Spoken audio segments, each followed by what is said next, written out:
नमस्कार विद्यार्थी मित्रांनो, थिंक लाईक गुरु या आपल्या यूट्यूब चॅनलवर तुम्हा सर्वांचे पुन्हा एकदा स्वागत आहे. आपण मूलद्रव्यांचे आवर्ती वर्गीकरण हे चॅप्टर पाहत होतो आणि मूलद्रव्याच्या आवर्ती वर्गीकरणामध्ये आपण भरपूर टॉपिक कव्हर केलेले होते. आजच्या लेक्चरचे आपले टॉपिक आहे आधुनिक आवर्ती नियम, त्याची रचना आणि गण व इलेक्ट्रॉन यांचे संरूपण. तर चला स्टार्ट करूया लेक्चरला स्टार्ट करण्याआधी मी तुम्हाला सांगू इच्छितो की थिंक लाईक गुरुचं ॲप आलेलं आहे. तर ते ॲप आहे त्याच्यावर आपण टेस्ट सिरीज अपलोड केलेले आहेत. आतापर्यंत आपण 300 ते 400 क्वेश्चन त्याच्यावर अपलोड केलेले आहेत. तर थिंक लाईक गुरुचे जे ॲप आहेत ते डाउनलोड करून घ्या आणि त्याच्यावरच्या टेस्ट या द्या, ज्या तुम्हाला आरोग्यसेवक तांत्रिकच्या अभ्यासासाठी पूरक ठरतील. तर चला स्टार्ट करूया आपला लेक्चर नंबर 2, जे मूलद्रव्यांचे आवर्ती वर्गीकरणाचा पार्ट नंबर 2 असेल. तर आपण मागच्या लेक्चरमध्ये पाहिलं होतं की डोबे-रायनरची त्रिकं कोणकोणती होती, त्याच्यानंतर न्यूलँडची अष्टकं जे होती त्याच्याबद्दल आपण डिस्कस केलेलं होतं. नंतर मेंडेलिव्हबद्दल आपण डिस्कस केलेलं होतं. नंतर या सर्वांच्या ज्या त्रुट्या होत्या त्या कशा पद्धतीने कव्हर करण्यात आलेल्या आहेत त्या आज आपण आधुनिक आवर्त सारणीमध्ये पाहणार आहोत. तर चला स्टार्ट करूया आपल्या लेक्चरला. चॅप्टरचं पहिलं जे उद्दिष्ट होतं की आपल्याला जे मूलद्रव्य निसर्गात अवेलेबल होते त्यांना काय करायचं होतं, एक चार्ट फॉर्मॅटमध्ये ते आणायचे होते. तर जो मॅटर चालू झाला होता तो अणुअंक आणि अणुवस्तुमानांकावर चालू झाला होता. अणुवस्तुमानांकाचा वापर करून भरपूर शास्त्रज्ञांनी त्यांचे तक्ते तयार केलेले होते, परंतु कोणत्याच तक्त्यांमध्ये अणुअंकाचा संबंध आलेला नव्हता. ना डोबे-रायनरच्या त्रिकांमध्ये आलेला होता, ना न्यूलँडच्या अष्टकांमध्ये आलेला होता, ना मेंडेलिव्हच्या आवर्त सारणीमध्ये आलेला होता. त्यांना तेव्हा वाटायचं की अणुअंकाचा काहीच संबंध याच्यात येणार नाही किंवा ती जी गोष्ट आहे ती इतकी पूरक ठरणार नाही जर तुम्हाला सर्व मूलद्रव्य हे एका चार्टमध्ये तुम्हाला ठेवायचे असतील तर. आणि अणुवस्तुमानांकानेच त्यांचा मेन घात केलेला होता. अणुवस्तुमानांकामुळेच काही गोष्टी चुकत होत्या, काही त्याच्यामध्ये फॉल्ट येत होते. तर इथून मॅटर चालू झालेला होता आणि मॅटर नंतर आपण पाहिलं होतं की डोबे-रायनरने त्याचे त्रिकं दिले. त्यांच्या काळामध्ये अत्यंत कमी मूलद्रव्य हे अस्तित्वात होते आणि त्यांनी त्यांची त्रिकं जे दिलेली होती आणि तुम्हाला मी यांचे प्रश्नसुद्धा सांगितले होते की कशा पद्धतीने लीना, के आणि हे जे आहेत हे 3 जे मूलद्रव्य आहेत त्याच्यावर प्रश्न तुम्हाला फ्रेम होत असतात. नंतर डोबे-रायनरच्या त्रिकानंतर न्यूलँडची अष्टके आली आणि न्यूलँडचे अष्टकं जे होते ते संगीतातल्या 7 स्वरांसारखे होते आणि 8वां जो स्वर येत होता सा रे ग म प द नि सा सा, नंतर परत शेवटचा जो 7 सा येतो त्याच्यावरून त्यांनी न्यूलँडचा अष्टकाचा नियम बनवलेला होता. तिथं सुद्धा काहीतरी फॉल्ट होते कारण की तो कॅल्शियमपर्यंतच तो रूल हा फॉलो होत होता, मी तुम्हाला सांगितलं होतं. नंतर मेंडेलिव्हने आवर्त सारणी दिली. मेंडेलिव्हने आवर्त सारणी जी दिलेली होती ती परफेक्ट नव्हती, तिच्यामध्ये सुद्धा काहीतरी त्यांच्यामध्ये फॉल्ट आलेले होते आणि त्याच्यामुळे आता आपण या लेक्चरमध्ये पाहणार आहोत की आधुनिक आवर्त सारणी कशी आणि त्याचे नियम कसे. तर हे चॅप्टर शिकण्याआधी आता आपण जे पाहणार आहोत आधुनिक आवर्ती सारणी, याच्यामध्ये काही गोष्टी आहेत त्या तुम्हाला मी क्लिअर करू इच्छितो आणि त्या गोष्टी ज्या आहेत त्याबद्दल आता आपण बोलूया. आपल्याला माहिती आहे की ब्रह्मांड जे आहे ते मूलद्रव्यांपासून बनलेलं असतं. मूलद्रव्यांचा समावेश त्याच्यामध्ये असतो, ठीक आहे. आणि हे मूलद्रव्य असतात त्यांचे 3 प्रकार पडतात. त्याचं मुख्य प्रकार आहेत. पहिला जो प्रकार आहे धातू, ओके. दुसरा जो प्रकार असतो अधातू. आणि असे काही मूलद्रव्य आहेत जे धातू आणि अधातू यांच्या मधल्या प्रॉपर्टी ज्या दाखवत असतात, मधले गुणधर्म जे आहेत ते दाखवत असतात. तर धातू आणि अधातूंच्या मधले जे असतात त्यांना आपण धातू सदृश्य असं म्हणतो. धातू सदृश्य असं म्हणतो. तर या जगामध्ये टोटल किती मूलद्रव्य आहेत असा जर प्रश्न विचारला तर आतापर्यंत आपल्याला माहीत पडलेले आहेत ते मूलद्रव्य आहेत 118. तर आतापर्यंत आपल्याला 118 मूलद्रव्य माहिती आहेत आणि आधुनिक आवर्त सारणीमध्ये सुद्धा 118 मूलद्रव्यांचा समावेश केलेला असतो. त्यांचे 3 प्रकार आहेत, धातू, अधातू आणि धातू सदृश्य. येणाऱ्या काही टाईममध्ये जेव्हा मी तुम्हाला दुसरे चॅप्टर शिकवेल तेव्हा या धातू, अधातू आणि धातू सदृश्य यांची कन्सेप्ट क्लिअर करेल किंवा पुढच्या लेक्चरमध्ये सुद्धा आपल्या या कन्सेप्ट क्लिअर होतील. फक्त एक लक्षात राहू द्या की मूलद्रव्य हे 3 गोष्टींमध्ये विभाजित होत असतात. पहिला असतो धातू, दुसरा असतो अधातू आणि तिसरा असतो धातू सदृश्य, ओके. आता जर तुम्ही नीट पाहिलं तर हे जे 118 मूलद्रव्य आहेत त्याच्यामध्ये 92 जे मूलद्रव्य आहेत ते निसर्ग निर्मित आहेत, निसर्गामध्ये आढळत असतात, निसर्गाने बनवलेले आहेत, निसर्ग निर्मित आहेत. आणि उरलेले जे मूलद्रव्य आहेत, ओके, उरलेले जेवढे पण मूलद्रव्य आहेत ते काय आहेत, मानवाने बनवलेले आहेत. लॅबोरेटरीजमध्ये किंवा प्रयोगशाळेमध्ये मानव निर्मित आहेत. उरलेले जेवढे पण मूलद्रव्य असतात ते मानव निर्मित आहेत. 118 पैकी 92 जे आहेत ते निसर्गात आढळतात आणि उरलेले जे मूलद्रव्य आहेत ते मानवाने बनवलेले आहेत. ओके, तर मग आता हे जे 118 मूलद्रव्य आहेत आणि त्याचा जर मला अभ्यास करायचा असेल तर 118 मूलद्रव्यांना काही मी एक एक करून त्याचा अभ्यास करणार नाही. तर त्याच्यासाठी मला काय करावं लागेल, त्याच्यासाठी मला तो एक टेबलमध्ये त्यांना अरेंज करावं लागेल. त्यांना मांडणी त्याची एका टेबलमध्ये करावं लागेल. जी मांडणी मी करणार आहे टेबलमध्ये, त्या मांडणीलाच क्लासिफिकेशन ऑफ एलिमेंट म्हणतात. त्याच्यामध्ये मी काय करेल, जे सारखे मूलद्रव्य असेल ते एका ठिकाणी ठेवेल, ज्यांची प्रॉपर्टी, ज्यांचे जे गुणधर्म आहेत ते थोडे वेगळे असतील तर ते वेगवेगळ्या याच्यात ठेवेल. तर ही कन्सेप्ट मला डोक्यात ठेवायची असते. आधुनिक आवर्त सारणी शिकत असताना तुम्हाला एक शब्द वारंवार येणार आहे, अणुअंक. अणुअंक मी मागच्या लेक्चरमध्ये सुद्धा अणुअंकाबद्दल तुम्हाला सांगितलेलं होतं, परंतु इथं सुद्धा एक कन्सेप्ट क्लिअर करण्यासाठी तुम्हाला सांगतो की अणुअंक काय असेल. तर जो अणु जो आहे त्याच्यामध्ये एक सेंटरला मध्ये, ओके, सेंटरला मध्ये त्याचा कोअर असतो आणि आजूबाजू अशा संयोजा कक्षा असतात. या संयोजा कक्षामध्ये तुमचा कोण फिरत असतो, इलेक्ट्रॉन हा फिरत असतो. आणि मध्ये जो कोअर आहे, मधला जो गाभा आहे त्याच्यामध्ये प्रोटॉन आणि न्यूट्रॉन असतात. प्रोटॉन जो आहे त्याच्यावर पॉझिटिव्ह चार्ज असतो, धनप्रभार असतो. न्यूट्रॉनवर कोणताच चार्ज नसतो आणि इलेक्ट्रॉन जे आजूबाजू फिरत असतात त्यांना निगेटिव्ह चार्ज किंवा ऋणप्रभार आपण त्याला म्हणतो, ऋणप्रभार त्याच्यावर असतो. सिंपल आहे. नंतर ही जी कक्षा असते या संयोजा कक्षा असतात. संयोजा कक्षा जी सर्वात शेवटची कक्षा असते तिला संयोजा कक्षा म्हणतात. ओके, तर एक गोष्ट तुम्हाला माहिती आहे की मध्ये जो आहे गाभा, त्याच्यामध्ये जे प्रोटॉन असतात त्यांची जी संख्या असते ती बाहेर फिरणारे जे इलेक्ट्रॉन असतात त्यांच्या बरोबरची असते. म्हणजे जर समजा मध्ये 2 प्रोटॉन असतील तर बाहेरचे जे इलेक्ट्रॉन असतील तर त्यांची संख्या किती असेल, 2. जर समजा मध्ये 4 प्रोटॉन असतील तर बाहेर त्याच्या आजूबाजू जे इलेक्ट्रॉन फिरत आहेत त्यांची संख्या किती असेल, 4 असेल. अशाच पद्धतीने मी तुम्हाला सांगतो की जेवढे प्रोटॉन असतील तेवढेच इलेक्ट्रॉन हे असतात. मग या अणूमध्ये किती प्रोटॉन आहेत किंवा किती इलेक्ट्रॉन आहेत त्यांची संख्या, जी टर्म आहे, त्यांची जी संख्या दाखवतं त्याला म्हटलं जातं अणुअंक. मी मागच्या लेक्चरमध्ये याबद्दल डिस्कस केलेलं होतं, फक्त एक रिवाईज करून देतो की प्रोटॉनची संख्या किती किंवा इलेक्ट्रॉनची संख्या किती हे दाखवणारा जो अंक आहे त्याला म्हटलं जातं अणुअंक.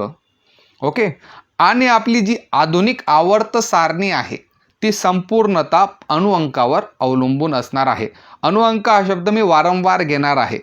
ठीक आहे, तर अणुअंक वारंवार घेणार आहे म्हणून एक गोष्ट लक्षात ठेवा की अणूमधला जितके प्रोटॉन असतील किंवा जितके इलेक्ट्रॉन असतील त्यांची संख्या जो दाखवतो त्याला म्हटलं जातं अणुअंक.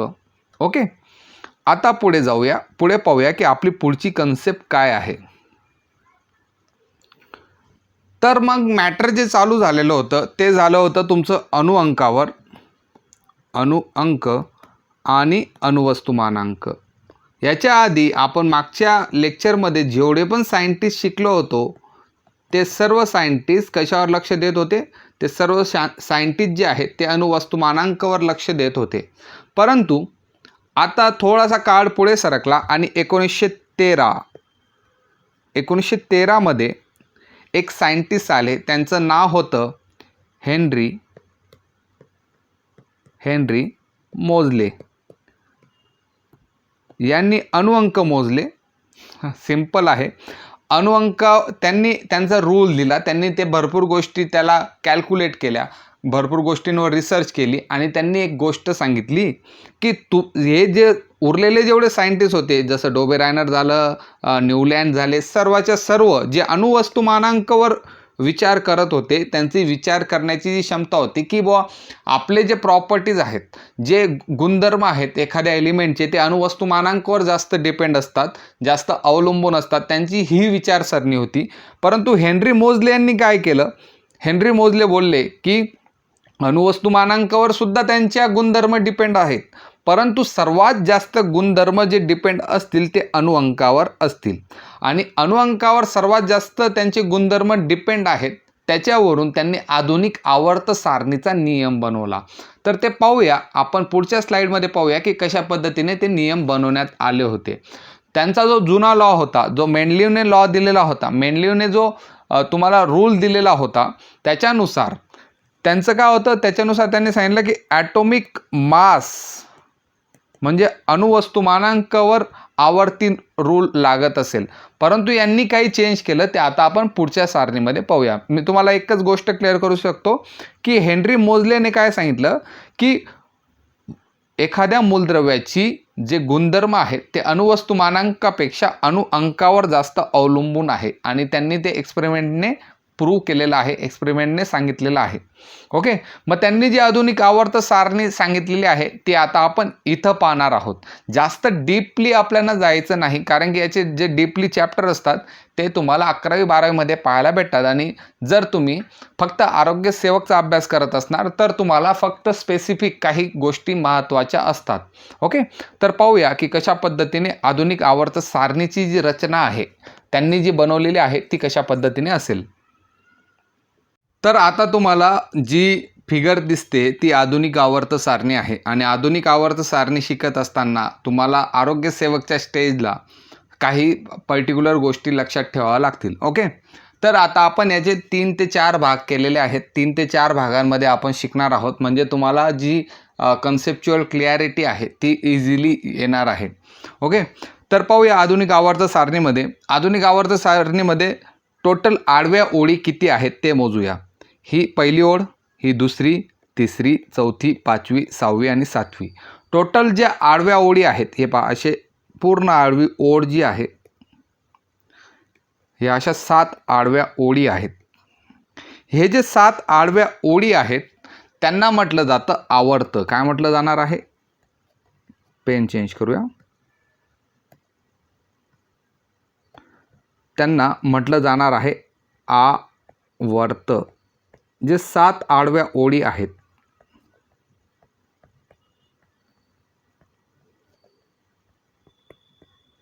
ओके, त्याच्यानंतर दुसरा पॉईंट लक्षात घ्या की याच्यामध्ये उभे स्तंभ आहेत. असे उभे स्तंभ आहेत, 1 2 3 4 5 असे टोटल 18 स्तंभ आहेत. किती स्तंभ आहेत पहा, इथं किती त्यांनी नंबरिंग दिलेली आहे. तर टोटल असे उभे जे आहेत ते 18 स्तंभ आहेत. त्यांना 18 स्तंभांना काय म्हटलं जातं, त्या 18 स्तंभांना गण म्हटलं जातं. लक्षात येते, 2 पॉईंट क्लिअर झाले. आडव्या ज्या ओळी आहेत त्या 7 आहेत आणि त्यांना आवर्त म्हटलं जाईल. उभ्या ज्या ओळी आहेत ते टोटल 18 आहेत. जर तुम्ही नीट मोजलं तर 18 येतील. 18ना गण म्हटलं जातं. 2 पॉईंट क्लिअर झाले. ओके, नंतर अजून एक गोष्ट सांगतो की जेव्हा हे आडव्या ओळी आणि अशा उभ्या ओळी हे एकमेकांना छेदतात तेव्हा अशी एक चौकट तयार होताना तुम्हाला दिसते. प्रत्येक अशी चौकट तयार होताना दिसते. ओके, तर ह्या चौकटीमध्ये एकच मूलद्रव्य येणार आहे. प्रत्येक चौकटीमध्ये एकच मूलद्रव्य येणार आहे. ओके, आणि हे जे सर्व मूलद्रव्य आहेत मोजलेने सांगितल्याप्रमाणे कशानुसार जोडले जाणार आहेत, अणुअंकाने जोडले जाणार आहेत. अणुअंकाने ते तुम्हाला अरेंज करावे लागणार आहेत. 3 नियम झाले. पहिलं आहे 7 आडव्या ओळी आहेत त्यांना आवर्त म्हटलं जाईल. 18 उभे स्तंभ आहेत त्यांना गण म्हटलं जातील. नंतर चौकट तयार होईल. त्या चौकटीमध्ये तुम्ही जर नीट पाहणार तर त्याच्या वरच्या बाजूला एक नंबर लिहिलेला आहे. इथं पहा, जसं 4 लिहिलेला आहे, इथं 3 लिहिलेला आहे, इथं हायड्रोजनला 1 लिहिलेला आहे. तर हा जो नंबर लिहिलेला आहे तो अणुअंक आहे. काय आहे, अणुअंक आहे. 4 गोष्टी क्लिअर झाल्या. ओके, आणि एका बॉक्समध्ये फक्त एकच मूलद्रव्य आहे. जसा हा एक बॉक्स आहे त्याच्यामध्ये फक्त हायड्रोजन आहे, हा एक बॉक्स आहे त्याच्यामध्ये फक्त लिथियम आहे, हा एक बॉक्स आहे त्याच्यामध्ये फक्त बेरिलियम आहे. ओके, 4-5 नियम झाले. टोटल किती चौकटी आहेत, टोटल याच्यामध्ये किती मूलद्रव्य आहेत, तर टोटल 118 मूलद्रव्य आहेत. मी तुम्हाला आत्ताच बोललो आहे. ओके, नंतर तुम्ही जर नीट आवर्त सारणी पाहिली तर आवर्त सारणीच्या खालच्या बाजूला 2 अजून लाईनी आहेत. या अशा 2 लाईनी आहेत, ह्या अशा 2 लाईनी दिलेल्या आहेत. त्यांना अनुक्रमे वरची जी आहे तिला लॅन्थनाइड म्हणतात. ही जी पहिली लाईन आहे तिला लॅन्थनाइड म्हटलं जातं, लॅन्थनाइड म्हटलं जाईल, लॅन्थनाइड श्रेणी म्हटलं जातं. आणि जी खालची दुसरी जी लाईन दिलेली आहे तिला ॲक्टिनाइड म्हटलं जातं, ॲक्टिनाइड श्रेणी म्हटलं जातं. यांच्या समोर असा तारांकित केलेला आहे. त्यांची जागा जी आहे ती वरच्या आवर्त सारणीमध्ये इथं आहे 57 ते 71च्या दरम्यान. आणि जो हॅश मार्क केलेला आहे तो इथं दिलेला आहे. म्हणजे तुमची लॅन्थनाइड सिरीज इथं येते आणि ॲक्टिनाइड सिरीज इथं येते. ओके, तर ही गोष्ट तुमची क्लिअर झाली की हे कशा पद्धतीने बनलं आहे. आता आपण काय लिहिलेलं आहे भाग 1 मध्ये ते पाहून घेऊया. भाग 1 मध्ये आधुनिक आवर्त सारणीची रचना दिलेली आहे. ही PDF मी तुम्हाला टाकून देईल. त्याच्यामध्ये काय 7 आडव्या ओळी असतात त्यांना आवर्त म्हणतात. आता मी तुम्हाला क्लिअर केलं. 18 उभे स्तंभ असतात त्यांना 18 गण म्हणतात. आडव्या ज्या ओळी आहेत त्यांना आवर्त, उभ्या ज्या ओळी आहेत, उभे जे कॉलम आहेत त्यांना गण म्हटलं जातं. नंतर यांना एकमेकांना छेदून काय तयार होतात, चौकटी तयार होतात. मी आत्ता तुम्हाला एक्सप्लेन केलं. वरच्या बाजूला ओळीने अनुअंक दर्शवलेले असतात, ते सुद्धा मी तुम्हाला क्लिअर केलेलं आहे. नंतर एका चौकटीमध्ये एकच मूलद्रव्य आहे ते तुम्हाला दाखवलेलं आहे. जसं इथं हायड्रोजन आहे, इथं लिथियम आहे, इथं बेरिलियम आहे. एका चौकटीमध्ये एकच मूलद्रव्य आहेत. नंतर या 7 ओळींव्यतिरिक्त आवर्त सारणीच्या तळाशी 2 ओळी स्वतंत्रपणे दाखवलेल्या आहेत. 2 ओळी खाली दाखवलेल्या होत्या त्यांना म्हटलं जातं लॅन्थनाइड श्रेणी आणि ॲक्टिनाइड श्रेणी. ते सुद्धा मी तुम्हाला दाखवलेलं आहे. आणि 2 श्रेणीसहित आवर्त सारणीमध्ये किती चौकटी आहेत, तर 118 चौकटी आहेत. ओके, इथपर्यंत क्लिअर झालं. भाग 1 क्लिअर झाला. भाग 1 मध्ये तुम्हाला मी फक्त सांगितलं की कशा पद्धतीने ते तुम्ही रचना करू शकतात. आता आपण भाग 2 कडे जाऊया की भाग 2 मध्ये कशा पद्धतीने गोष्टी होणार आहेत. तर ही जी आधुनिक आवर्त सारणी आहे ती टोटल 4 खंडांमध्ये विभाजित आहे. आधुनिक आवर्त सारणी 4 खंडांमध्ये विभाजित आहे. 4 खंड आहेत पडलेले, त्याच्यामध्ये त्यांना विभाजित करण्यात आलेले आहे. त्यांना म्हटलं जातं, पहिला जो खंड आहे त्याला म्हटलं जातं यस खंड, दुसरा जो खंड आहे त्याला म्हटलं जातं पी खंड, तिसरा जो खंड आहे त्याला म्हटलं जातं डी खंड आणि चौथा जो खंड आहे त्याला म्हटलं जातं एफ खंड. तर कशा पद्धतीने विभाजित आहे ते आपण पाहूया की आवर्त सारणीमध्ये हा पहा, इथून जो आता मी मार्क करतोय हा एवढा जो भाग आहे, एवढे जे मूलद्रव्य आहेत ते सर्व यस खंडामध्ये येतात. कशामध्ये येतात, यस खंडामध्ये. नंतर इकडं आल्यानंतर हे जे सर्व मी आता मार्क करतोय ते सर्व पी खंडामध्ये येतात. कशामध्ये येतात, पी खंडामध्ये. हा इकडचा यस खंड झाला, इकडचा पी खंड झाला. नंतर यस आणि पी खंडाच्या मधोमध जो पिवळ्या कलरने दाखवलेला आहे हा एवढा भाग त्याला म्हटलं जातं डी खंड. त्याला काय म्हटलं जातं, डी खंड. आणि आवर्त सारणीच्या खाली जे लॅन्थनाइड आणि ॲक्टिनाइड मी आत्ता जे बद्दल बोललेलो आहे, हे जे 2 ओळी दिलेल्या आहेत त्यांना म्हटलं जातं एफ खंड. क्लिअर झालं काय बोललो. इकडच्या साईडला यस खंड आहे, इकडच्या साईडला पी खंड आहे, मध्ये डी खंड आहे आणि सर्वात खाली एफ खंड आहे. प्रश्न काय फॉर्म होईल की एफ खंड कुठं आहे, आवर्त सारणीच्या वरच्या बाजूला, आवर्त सारणीच्या डाव्या बाजूला, आवर्त सारणीच्या उजव्या बाजूला किंवा मधल्या बाजूला. तर एफ खंड जो आहे तो खालच्या बाजूला आहे. ओके, आता यस खंडाबद्दल बोलूया. पर्टिक्युलरली फक्त आणि फक्त यस खंडाबद्दल बोलूया. तुम्ही जर यस खंडाकडे पाहिलं तर यस खंडामध्ये 2 गणांचा समावेश होतो. आणि गण काय बोललेलं आहे, ज्या असे कॉलम आहेत ना, या कॉलमला काय म्हटलं जातं, गण म्हटलं जातं. तर याच्यामध्ये यस खंडामध्ये किती गण आहेत, हा 1 नंबरचा गण आहे आणि हा 2 नंबरचा गण आहे. या 2 गणांचा समावेश यस खंडामध्ये होतो. यस खंडामध्ये कशाचा समावेश होणार आहे, गण 1 आणि गण 2 यांचा समावेश यस खंडामध्ये होणार आहे. नंतर तुम्ही इकडं पी खंडाबद्दल पाहूया. पी खंडामध्ये इकडचं जे होतं हे यांना मी म्हटलं होतं पी खंड. पी खंडामध्ये 13 पासून कुठून चालू होतं आहे, 13 पासून कुठपर्यंत 18 पर्यंत पी खंडाचा मध्ये 13 पासून 18 पर्यंत पी खंडामध्ये गणांचा समावेश होणार आहे. ओके, गण क्लिअर झालेत. गण म्हणजे अशा उभ्या ज्या ओळी आहेत त्यांना गण म्हटलं जातं. आणि 13 नंबरपासून 14, 15, 16, 17 आणि 18 या सर्वांचा समावेश पी खंडात होणार आहे. ओके, नंतर अजून पुढे गेलं, मी तुम्हाला डी खंडाबद्दल बोललेलो आहे. डी खंडाचा सुरुवात कुठून होते तर 3ऱ्या गणापासून 12व्या गणापर्यंत जेवढे पण मूलद्रव्य आहेत त्यांचा समावेश डी खंडामध्ये होतो, 3 ते 12. ओके, पुढे गेल्यानंतर एफ खंडामध्ये कशाचा समावेश होतो, एफ खंडामध्ये लॅन्थेनाइड आणि ॲक्टिनाइड यांचा समावेश होतो.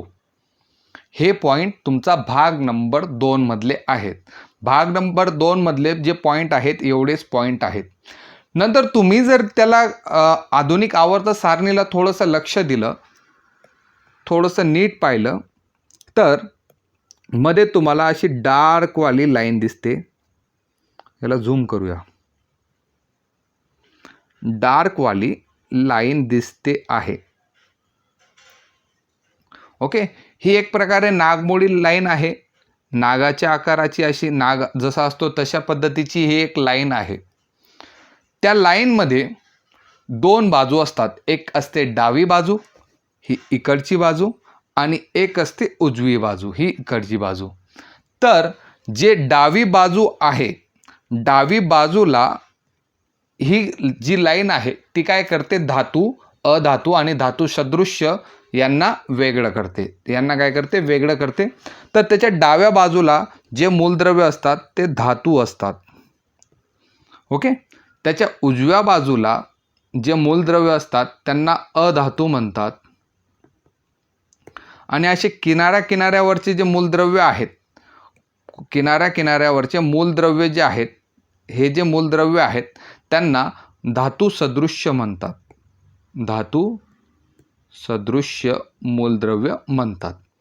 हा तुमचा भाग 2 झाला. मी तुम्हाला पार्टमध्ये आधुनिक आवर्त सारणी शिकवतोय, त्याच्यानुसार तुम्हाला मी काय काय गोष्टी आता क्लिअर केलेल्या आहेत ते तुम्हाला इथं सुद्धा एक्सप्लेन करतो. पहिले 4 खंडांमध्ये आधुनिक आवर्त सारणी विभाजित आहे. यस खंड, पी खंड, डी खंड आणि एफ खंड. यस खंड हा इथला जो भाग आहे त्याला यस खंड म्हटलं जातं. इथला जो भाग आहे त्याला पी खंड म्हटलं जातं. मधला जो भाग आहे त्याला डी खंड म्हटलं जाईल आणि खाली एफ खंड आहे. ओके, नंतर यस खंडामध्ये 1 आणि 2 आहेत. हा 1 आणि हा 2 आहे. नंतर पी खंडामध्ये 13, 14, 15, 16 आणि 18 पर्यंत आहेत. डी खंडामध्ये 3 पासून 12 पर्यंत आहेत. आणि एफ खंडामध्ये लॅन्थेनाइड आणि ॲक्टिनाइड आहेत. त्याच्यानंतर तुम्हाला ही एक नागमोडी लाईन दिसते. नागमोडी लाईनच्या डाव्या बाजूला धातू आहेत, उजव्या बाजूला अधातू आहेत आणि त्यांचे जवळचे जे आहेत त्यांना धातू सदृश्य, म्हणजे जवळचे जे आहेत त्यांना धातू सदृश्य म्हटलं जातं. क्लिअर झालं? भाग 2 क्लिअर झाला. भाग 2ची रिवाईज करून घेऊया की आपण काय शिकलो. भाग 2 मध्ये संपूर्ण आवर्त सारणी यस खंड, पी खंड, डी खंड, एफ खंड अशा 4 खंडांमध्ये विभाजित आहे. मी आत्ताच बोललो होतो. यस खंडामध्ये गण 1 व 2 आहेत. आपण पाहिलं गण 13 ते 18 हे पी खंडामध्ये आहेत. त्याच्यावर नागमोडी रेषा आहे.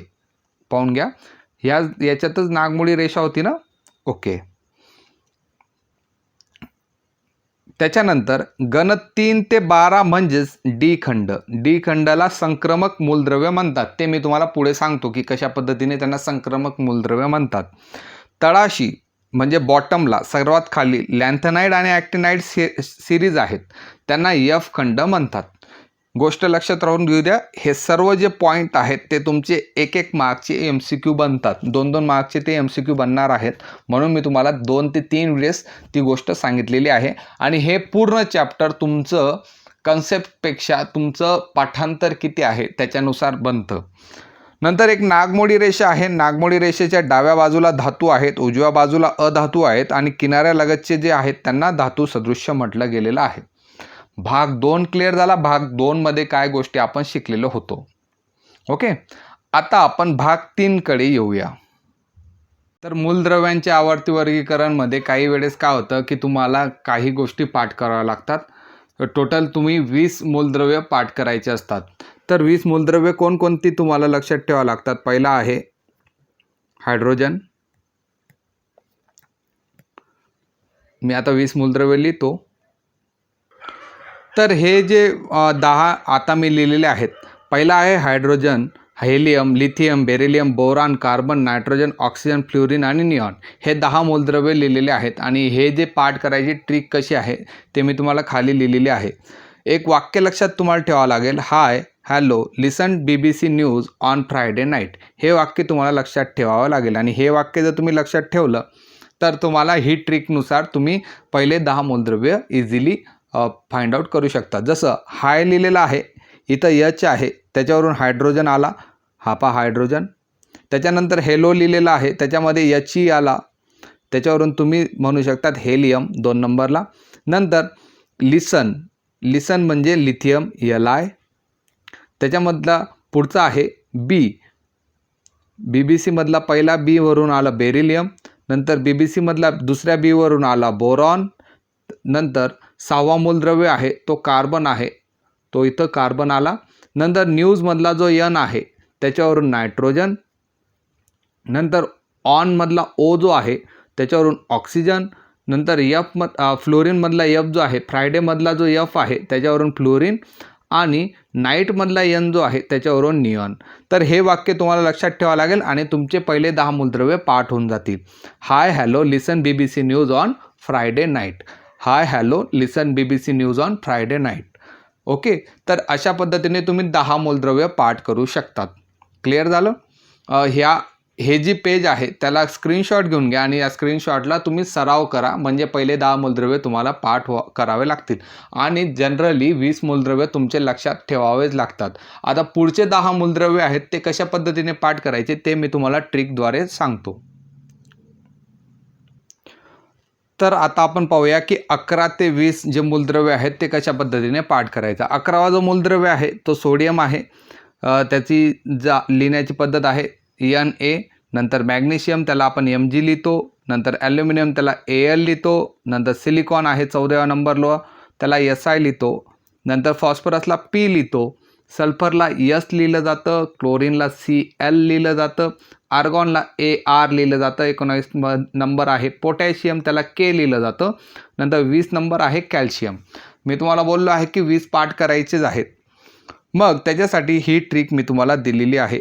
ही ट्रिक तुम्ही नोट डाऊन करा. ना मांगो अदा से पेप्सी सोडा कोला और काजू कतली. ना मांगो अदा से पेप्सी सोडा और काजू कतली. याच्यामध्ये ना Na फॉर सोडियम. नंतर मँगोमधला हा M आणि हा G जर घेतला तर मॅग्नेशियम बनतो. 2 नंबर, हा 11 नंबर झाला, हा 12वा नंबर झाला. नंतर अदाच्या जागेवर Al घेऊन घ्या. अला नावाची मुलगी आहे असं लक्षात राहू द्या. Al फॉर ॲल्युमिनियम हा 13 नंबर झाला. सेमधला S जो आहे त्याच्यावरून तुमच्या लक्षात येईल सिलिकॉन. नंतर इथं पॅप्सीमधला जो P आहे, पॅप्सीमधला जो P आहे त्याच्यावरून फॉस्फरस, तो 15वा नंबर असेल. 16मधला जो S आहे त्याच्यावरून सल्फर. त्याच्यानंतर कोलामधला हा C आणि हा L आहे त्याच्यावरून क्लोरीन बनतो, तो 17 असेल. नंतर ऑरमधला A आणि R पासून बनतो आर्गॉन.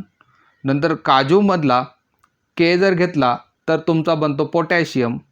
आणि कतलीमधला Ca जर घेतला, कथलीमधला Ca समजून घ्या, तर कथलीमधला Ca जो आहे तो कॅल्शियम दाखवतो. ना मांगो अलासे, पेप्सी, सोडा, कोला और काजू कतली, अशा पद्धतीने तुम्ही 20 जे मूलद्रव्य आहेत ते ट्रिकनुसार पाठ करू शकतात. ही ट्रिकसुद्धा तुम्ही लिहू शकतात, स्क्रीनशॉट तुम्ही घेऊ शकतात. आता आपल्याला अजून काही मूलद्रव्य आहेत ते पाठ करायचे आहेत. याच लेक्चरमध्ये आपल्याला ते पाठ करायचे आहेत. ते पाहूया की कशा पद्धतीने अजून काही मूलद्रव्य आपल्याला पाठ करावे लागतील. आता आपल्याला यस खंडामधले मूलद्रव्य पाठ करायचे आहेत. यस खंडामध्ये गण 1 आणि गण 2 मूलद्रव्य येतात. तर आता मी तुम्हाला गण 1 साठी ट्रिक सांगतो. गण 1 साठी जी ट्रिक आहे, गण 1 मध्ये कोणकोणते मूलद्रव्य असतात? पहिला जो असतो तो हायड्रोजन असतो, दुसरा जो असतो तो लिथियम असतो, तिसरा जो असतो तो सोडियम असतो, चौथा जो आहे तो पोटॅशियम आहे. ओके. नंतर रुबिडियम असतो, आरबी नावाने डिनोट करतात. त्याच्यानंतर सेरियम असतो, सेसियम असतो आणि त्याच्यानंतर फ्रान्सियम असतो. एवढे मूलद्रव्य तुमच्या गण 1 मध्ये येतात आणि ते सुद्धा विचारले जातात. म्हणून मी तुम्हाला ट्रिक देतो. काहीच ट्रिक देणार आहे, सर्व ट्रिक देणार नाही. त्याच्यासाठी एक वाक्य आहे. हेलिना नावाची मुलगी आहे. हेलिनाचे आरबीसी असतात, रेड ब्लड सेल असतात. तुम्ही रिपोर्ट करताना काहींच्या रेड ब्लड सेल कमी होतात, जास्त होतात असे रिपोर्ट येत असतात. तर ते आरबीसीज असतात, ते काय झालेले आहेत? फरार झालेले आहेत. हेलिना के आरबीसीज फरार. तर हे वाक्य तुम्हाला लक्षात ठेवावं लागेल. हेलिनामधला एच जो आहे तो हायड्रोजन दर्शवतो, Li जो आहे तो हा लिथियम दर्शवतो, Na जे आहे तो सोडियम दर्शवतो. नंतर के जो आहे, मी आत्ता सांगितलं की के पोटॅशियम दर्शवतो. नंतर आरबीसी मधला आरबी जो आहे, पहिला जो आरबी आहे तो इथला रुबिडियमचा आरबी दाखवणार आहे. CS जो आहे तो सेसियम दाखवणार आहे आणि F आणि R जो आहे तो फ्रान्सियम दाखवणार आहे. हेलिना के आरबीसीस फरार हे तुमचा पहिल्या गणातले मूलद्रव्य झालेले आहेत. आता मी तुम्हाला दुसऱ्या गणातले मूलद्रव्य शिकवतो. गण 2 मध्ये पहिला जो आहे तो बेरियम आहे, दुसरा जो आहे तो मॅग्नेशियम आहे, तिसरा जो आहे तो कॅल्शियम आहे, त्याच्यानंतर स्ट्रोटियम, त्याच्यानंतर बेरियम आणि शेवटचा जो आहे रेडियम आहे. आता याच्यासाठी ट्रिक लिहिलेली आहे. बेटा मांगे कार स्कूटर बाप राजी. बेटा मांगे कार स्कूटर बाप हो गया राजी. तर याच्यामध्ये बी जो आहे त्याच्यावरून तुम्हाला लक्षात येतं की बेरियमसाठी तो वापरलेला आहे. नंतर मांगेमधला यम आणि जी आहे तो मॅग्नेशियमसाठी वापरलेला आहे. कारमधला Ca जो आहे तो कॅल्शियमसाठी वापरतो. नंतर स्कूटरमधला हा जो यस आणि हा जो आर आहे तो स्ट्रोटियमसाठी वापरतोय. नंतर BA जो आहे त्याच्यावरून तुमच्या लक्षात येईल की बेरियम आहे आणि RA जो आहे त्याच्यावरून राजीचा RA म्हणजे रेडियम बनणार आहे. अजून एक गोष्ट तुम्हाला याच्यात ॲड करून देतो की जो पहिला गणमधले तुम्ही शिकलेले आहात, पहिल्या गणमध्ये जे आपण पहिल्या ट्रिकने शिकलेलो आहोत ते तुमचे अल्कली मेटल असतात, अल्कली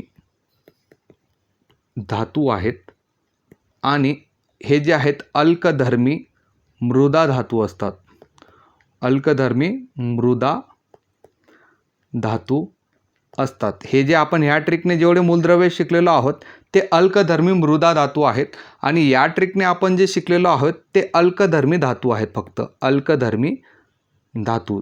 टोटल मी तुम्हाला 4 ट्रिक शिकवलेल्या आहेत आणि तुम्हाला विचारू शकतात की याच्यापैकी कोणता अल्कधर्मी धातू आहे आणि कोणता अल्कधर्मी मृदा धातू आहे. तर या ट्रिकनुसार जेवढे मूलद्रव्य आता आपण पाठ केलेले आहेत तेवढे तुम्हाला तुमच्या एक्झामसाठी सफिशियंट आहेत. ओके. आता आवर्त सारणीमध्ये कशा पद्धतीने गुणधर्म बदलतात ते आपण पुढच्या लेक्चरमध्ये पाहूया. तोपर्यंत धन्यवाद. चॅनलला सबस्क्राईब करा, लाईक करा आणि शेअर करा आणि आपल्या टेलिग्राम ग्रुपला आणि व्हॉट्सअप ग्रुपला जॉईन होऊन जा. त्याचे जी लिंक आहे ती डिस्क्रिप्शन बॉक्समध्ये दिलेली आहे. धन्यवाद.